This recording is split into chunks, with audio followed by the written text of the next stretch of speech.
दोस्तों नमस्कार, मैं कमलेश कुमार, कमलेश 1230 में आपका स्वागत है। 26 जून को लोकसभा स्पीकर का चुनाव भी किया जा सकता है। सूत्रों के मुताबिक संसद का 8 दिवसीय विशेष सत्र 24 जून से 3 जुलाई तक चल सकता है। संसद में विशेष सत्र में 24 और 25 जून को नए सांसद का शपथ ग्रहण हो सकता है। वहीं 26 जून को लोकसभा अध्यक्ष का भी चुनाव होने की संभावना जताई जा रही है।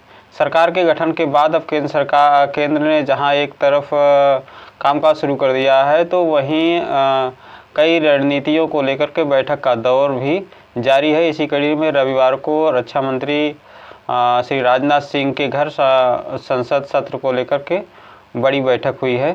बैठक में जेपी नड्डा, अश्विनी वैष्णव, किरण रिजिजू, ललन सिंह, चिराग पासवान मौजूद रहे। सवाल है कि इस बैठक का जो है एजेंडा क्या था।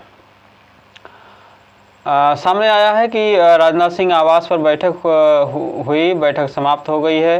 केंद्रीय मंत्री और भारतीय जनता पार्टी अध्यक्ष जेपी नड्डा रक्षा मंत्री राजनाथ सिंह के आवास से निकलते देखे। 18वीं लोकसभा के पहले संसदीय सत्र को लेकर के रक्षा मंत्री राजनाथ सिंह के आवास पर एनडीए की बैठक हुई है। सूत्रों की माने तो बैठक में स्पीकर और डिप्टी स्पीकर में के एनडीए उम्मीदवार के लिए पक्ष के साथ कई विपक्षी दलों को साधने की रणनीति पर चर्चा की गई है। लोकसभा चुनाव जीतकर एनडीए ने सरकार बना ली है। नरेंद्र मोदी तीसरी बार प्रधानमंत्री बन गए हैं और कैबिनेट में मंत्रियों को पोर्टफोलियो भी बढ़ चुका है। अब बाकी बचा है एक आखिरी काम, और वो है लोकसभा स्पीकर का चयन।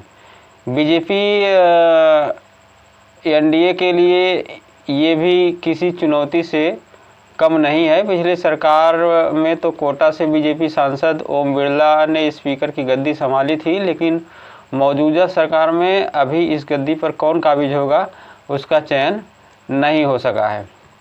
उधर 24 जून को जो है संसद का बजट सत्र भी शुरू हो सकता है। मोदी कैबिनेट के शपथ ग्रहण के बाद जो है पोर्टफोलियो बंटवारे के बाद 24 जून को संसद के बजट सत्र शुरू हो सकता है। इसके साथ ही 26 जून को लोकसभा स्पीकर का भी चुनाव हो सकता है। लेकिन इन तमाम बातों के बीच विपक्ष ने स्पीकर पद को लेकर के सनसनी मचा दी है।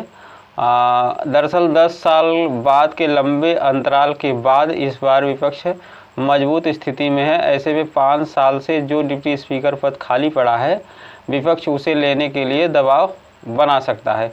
वहीं विपक्ष की ओर से यह भी कहा गया है कि अगर डिप्टी स्पीकर का पद उन्हें नहीं दिया जाता है तो वह स्पीकर पद के लिए उम्मीदवार खड़ा कर सकते हैं। विपक्ष इसके लिए तैयारी कर रहा है। यानी कि कांग्रेस गठबंधन या इंडिया गठबंधन की बात अगर करें तो लोकसभा अध्यक्ष के लिए जो है उनकी भी लड़ाई है कि लोकसभा अध्यक्ष का चुनाव हम लड़ सकते हैं। यदि हमें डिप्टी स्पीकर का पद ऑफर नहीं किया गया तो हम अध्यक्ष का पद भी चुनाव लड़ सकते हैं।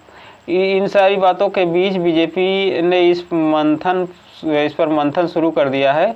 इसी के मद्देनजर रक्षा मंत्री राजनाथ सिंह के घर संसद सत्र को लेकर बड़ी बैठक हो रही है।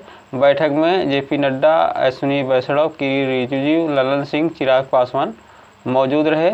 इस बैठक में लोकसभा स्पीकर और डिप्टी स्पीकर चुनाव को लेकर के रणनीति पर चर्चा हो रही है। सूत्रों के अनुसार स्पीकर और डिप्टी स्पीकर के एनडीए उम्मीदवार के पक्ष के साथ कई विपक्षी दलों को साधने की रणनीति पर चर्चा हो रही है। दरअसल लोकसभा चुनाव 2024 में इंडिया गठबंधन जो है विपक्ष की सीटें बढ़ने के साथ ही 10 साल बाद निचले सदन को विपक्ष का नेता भी मिलेगा। साथ ही विपक्ष उपाध्यक्ष पद के चुनाव की भी उम्मीद कर रहा है। बता दें कि पिछले साल से उपाध्यक्ष पद खाली है। 17वीं लोकसभा में 5 साल तक उपाध्यक्ष पद रिक्त रहा। साथ ही यह दूसरी बार था जब सदन में कोई नेता प्रतिपक्ष नहीं था। आमतौर पर उपाध्यक्ष का पद जो है विपक्ष को दिया जाता है। विपक्ष के एक नेता का कहना है कि वे इसके लिए सदन में दबाव बनाएंगे कि इस बार उपाध्यक्ष का पद खाली न छोड़ा जाए। दूसरी तरफ सूत्रों की माने तो अगर विपक्षी दलों को डिप्टी स्पीकर का पद नहीं दिया गया तो वे स्पीकर पद के लिए अपना उम्मीदवार खड़ा कर सकते हैं। इस संबंध में अंतिम निर्णय संसद सत्र शुरू होने से पहले लिया जाएगा। इसके अलावा विपक्ष एक और रणनीति पर काम कर रहा है जिसमें उसकी कोशिश है कि टीडीपी और जेडीयू को उकसाने की है कि स्पीकर पद पर अपने दल में से किसी को बैठाने के लिए तैयार करें। आम आदमी पार्टी ने बीते दिनों एनडीए के घटक टीडीपी और जेडीयू से यह तय करने के लिए कहा था कि लोकसभा अध्यक्ष दोनों पार्टियों में से एक हो। आपने कहा कि यह उनके साथ साथ संविधान और लोकतंत्र के हित में होगा। वहीं राजस्थान के पूर्व मुख्यमंत्री अशोक गहलोत ने तो यहाँ तक कह दिया कि अगर भाजपा लोकसभा अध्यक्ष का पद अपने पास रखती है तो उसके गठबंधन सहयोगी टीडीपी और जेडीयू को अपने सांसदों की खरीद फरोख्त के लिए तैयार रहना चाहिए। हालांकि इस बीच जो है जेडीयू की ओर से भाजपा के लिए राहत भरी खबर ये है कि नीतीश कुमार ने के नेतृत्व वाली यह पार्टी स्पीकर पद के लिए एनडीए को समर्थन को लेकर खुली हामी भर चुकी है। हाल ही में जेडीयू नेता केसी त्यागी ने इसकी पुष्टि की थी। जनता दल यूनाइटेड जेडीयू के नेता केसी त्यागी कह चुके हैं कि जेडीयू और टीडीपी भाजपा के नेतृत्व वाले राष्ट्रीय जनतांत्रिक गठबंधन का हिस्सा है और लोकसभा अध्यक्ष पद के लिए भाजपा द्वारा नामित उम्मीदवार का समर्थन करेंगे। केसी त्यागी ने कहा कि जेडीयू जनता दल यूनाइटेड और टीडीपी तेलुगु देशम पार्टी मजबूती से एनडीए में हैं। हम बीजेपी द्वारा स्पीकर के लिए नामित व्यक्ति का समर्थन करेंगे।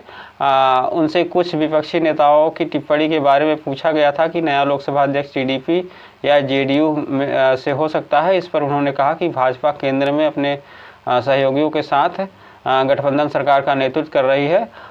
टीडीपी और जेडीयू एनडीए के साथ हैं। हम बीजेपी द्वारा स्पीकर के लिए नामित किए गए व्यक्ति का समर्थन करेंगे।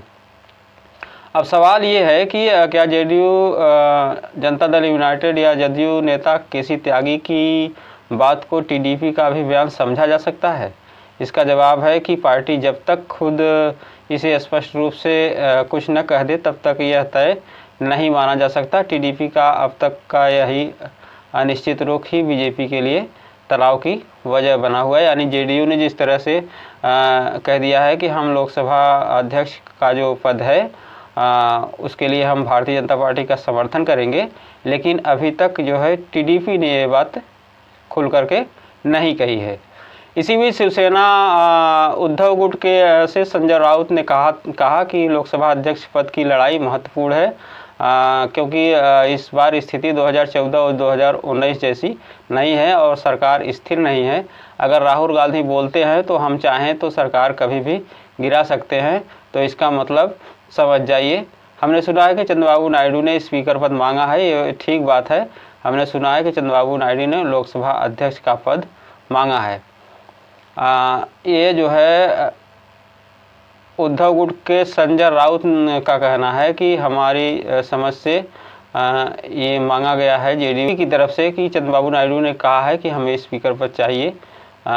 ये संजय राउत का कहना है।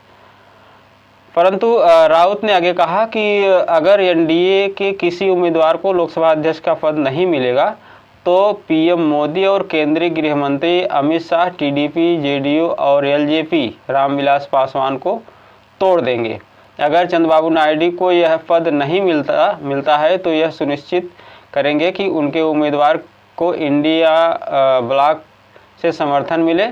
संजय राउत ने आगे कहा कि जो लोग भाजपा का साथ देते हैं वो उसे ही धोखा देती है। उन्होंने कहा कि इस बात का सबसे ज़्यादा अनुभव हमारे से ज़्यादा किसे होगा। भाजपा ने शिवसेना को तोड़ने का काम किया और हमें धोखा दिया, संजय राउत ने कहा है। बीजेपी के लिए स्पीकर पद क्यों ज़रूरी है, आइए इस बात को समझते हैं। इसका जवाब ये है कि बीजेपी के ही बीते इतिहास से मिलता है कि साल 1999 उस दौरान बीजेपी नेत एनडीए की सरकार थी, लेकिन गठन से कुछ ही महीने में सरकार अल्पमत में आ गई। उस दौरान टीडीपी और एनडीए में टीडीपी भी एनडीए में शामिल थी। 1999 की बात है।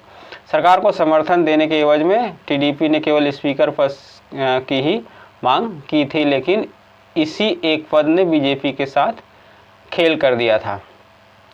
टीडीपी की मांग के अनुसार लोकसभा स्पीकर टीडीपी के बालयोगी बने थे। अटल बिहारी वाजपेयी पीएम बने, लेकिन इस गठबंधन को चलाना वाजपेयी के लिए मुश्किल हो रहा था। 13 महीने की ये सरकार चली थी उस समय, और उसके बाद गिरा दी गई थी जब सदन में अन्ना द्रमुक के प्रमुख जयललिता ने समर्थन वापस ले लिया था। उसी दौरान जो है सरकार अल्पमत में आ गई थी, बीजेपी की सरकार, और उस समय अटल बिहारी प्रधानमंत्री हुआ करते थे। उसे सदन में फ्लोर टेस्ट से गुजरना पड़ा। सदन में हुए इस शक्ति परीक्षण में वाजपेयी की सरकार एक वोट से गिर गई थी। तो असल में बात यह है कि लोकसभा स्पीकर के रूप में बालयोगी ने उड़ीसा में तत्कालीन कांग्रेस के मुख्यमंत्री गिरिधर गमांग को वोट देने की अनुमति दे दी थी। वह 3 महीने पहले ही सीएम बने थे, लेकिन उन्होंने तब तक सांसद पद से इस्तीफा नहीं दिया था, जब इस लिहाज से उनका यही एक वोट सरकार गिराने की वजह बना। एक बार फिर सदन में एनडीए गठबंधन के साथ बहुमत में है।